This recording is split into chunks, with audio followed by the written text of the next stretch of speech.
ഇടതുപക്ഷ ജനാധിപത്യ മുന്നണി CPIM, CPI, കമ്മ്യൂണിസ്റ്റ് പാർട്ടികളെന്ന് വെച്ചാൽ ജനങ്ങൾക്ക് അതിനെക്കുറിച്ചൊരു ധാരണയുണ്ട്. ജനങ്ങൾക്കുണ്ട്, അതിനകത്ത് നിൽക്കുന്ന ആളുകൾക്ക് ഒരു ധാരണയുണ്ട്.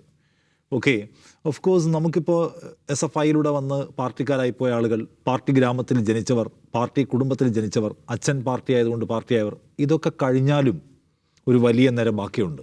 CPIMൻ്റെയും CPIയുടെയും കൂടെ നിൽക്കുന്ന ആൾക്കാർ. മറ്റവരല്ലോ അതിൻ്റെ ബലം എന്ന് പറയുന്നത്, മറ്റവരതിൻ്റെ നടത്തിപ്പുകാരാണ്. പക്ഷെ അതിൻ്റെ പിന്തുണ എന്ന് പറഞ്ഞാൽ ഇടതുപക്ഷം എന്ന് പറയുന്ന സംഗതി ഇടതുപക്ഷത്തിൻ്റെ ആശയത്താൽ മുന്നോട്ട് പോകുമെന്ന് വിശ്വസിക്കുകയും ആ ഇടതുപക്ഷത്തെ മനസ്സിലാക്കി അതിനെ പിന്തുണയ്ക്കുകയും ചെയ്തവരാണ്. പരമ്പരാഗതമായ ഇടതുപക്ഷ രാഷ്ട്രീയം കിട്ടിയവരല്ല. ഒരു ഒരു ഒരു ഒരു ഒരു രാഷ്ട്രീയ ബോധ്യത്തിൻ്റെ പ്രായമായപ്പോൾ ഇടതുപക്ഷം കൊള്ളാം, ഇടതുപക്ഷം നമ്മുടെ കേരളത്തെ സംരക്ഷിക്കും, ഇടതുപക്ഷം ഇന്ത്യയിൽ ഒരു ബദൽ ശക്തിയായിട്ട് നിലകൊള്ളും എന്ന് വിചാരിച്ചതിനെ പിന്തുണയ്ക്കുന്ന മനുഷ്യരാണ് ഈ രാജ്യത്ത് കൂടുതൽ ഇടതുപക്ഷത്തിൻ്റെ സിമ്പതൈസേഴ്സ് ആൻഡ് സപ്പോർട്ടേഴ്സ്. അവരെ സംബന്ധിച്ച് ഇപ്പോൾ ലെഫ്റ്റ് എടുക്കുന്ന ഈ പരിപാടി അംഗീകരിക്കാൻ കഴിയുന്നതല്ല. അവർ ലെഫ്റ്റിനെ പിന്തുണയ്ക്കുന്നത് അച്ഛൻ പാർട്ടിയായി പോയത് കൊണ്ടല്ല, അവർ ലെഫ്റ്റിനെ പിന്തുണയ്ക്കുന്നത് പാർട്ടി ഗ്രാമത്തിൽ ജനിച്ചു പോയത് കൊണ്ടല്ല, അവർ ലെഫ്റ്റിനെ പിന്തുണയ്ക്കുന്നത് SFIയിലൂടെ വന്നുപോയി ഇനി ഇപ്പോൾ പുറത്തേക്ക് ഇറങ്ങാൻ പറ്റില്ല എന്നുകൊണ്ടല്ല. ഇടതുപക്ഷം അതിൻ്റെ മൗലിക മൂല്യങ്ങൾ കാത്തു സൂക്ഷിക്കുമെന്ന്, അത് ഈ നാടിനെ രക്ഷിക്കുമെന്ന്, അതൊരു ജനപക്ഷ ബദൽ മുന്നോട്ട് വെക്കുമെന്ന്, അത് സാമുദായിക സഹവർത്തിത്വത്തെ പരിപോഷിപ്പിക്കുമെന്ന് വിശ്വസിച്ച് അതിനെ പിന്തുണച്ച മനുഷ്യരാണ്. അവർക്കല്ലാതെ വേറെ ഒരു ബന്ധവും വേറെ ഒരു കോൺട്രാക്റ്റും ഈ പാർട്ടിയായിട്ടില്ല. ഈ പാർട്ടിയുടെ സർക്കാരിൽ അവർക്ക് പ്രാതിനിധ്യമില്ല, ഈ സർക്കാർ അവർക്ക് എന്തെങ്കിലും പ്രത്യേകമായ ആനുകൂല്യം കൊടുക്കുന്നില്ല. അവർ സാധാരണ ജനമാണ്. പക്ഷേ അവർ ലെഫ്റ്റിനെ വിശ്വസിക്കുന്നതിന് കാരണം ആശയപരമായ ബന്ധമാണ്.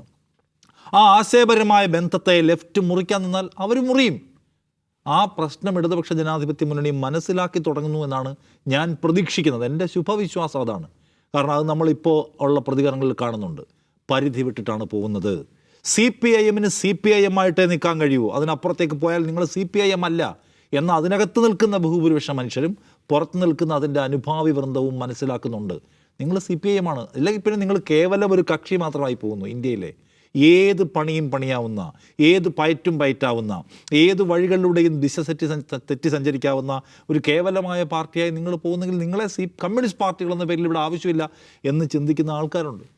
ഇപ്പോൾ AK ബാലൻ പറഞ്ഞ വർത്തമാനം എന്ന് പറഞ്ഞാൽ കമ്മ്യൂണിസ്റ്റ് പാർട്ടിയുടെ കേന്ദ്ര കമ്മിറ്റി അംഗമായിരുന്ന ഒരാൾ പറയാൻ പാടില്ലാത്ത കാര്യമാണ് എന്ന് ബഹുഭൂരിപക്ഷം മനുഷ്യരും വിചാരിക്കുന്നു. അതിൻ്റെ ആ എക്കോസിസ്റ്റത്തിനകത്ത് നിൽക്കുന്ന ആൾക്കാർ, അതെൻ്റെ പോയിന്റ്. പുറത്ത് നിൽക്കുന്ന ആൾക്കാർ വിടാം.